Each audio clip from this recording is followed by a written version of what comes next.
Hello, ব্যাকগ্রাউন্ডে প্রদীপগুলো নিভে গেছে, প্রদীপ জ্বালায় দাও। হিরো একটা রিহার্সেল করি, চলো ছবিটা এখানে রাখো। ব্যাকগ্রাউন্ডে প্রদীপ। আচ্ছা সাহেব, ভাই ভাই টেকে যাই, পরে কিন্তু ফেসে যাবো, বড় কেউ নেই, তবে ছেলেটা এখানে নেই। একটা ফাইনাল পরে ফেসে যাবো। এই যে এই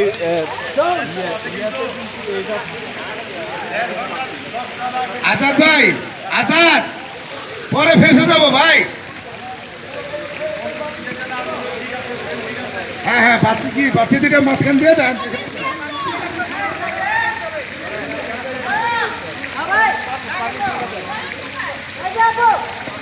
এই ভাইয়া বলেন মোমবাতি আছে তো? মনির ভাই সবাই বলেন। মোমবাতি আছে তো? কোন জায়গায় মোমবাতি দিবা তুমি?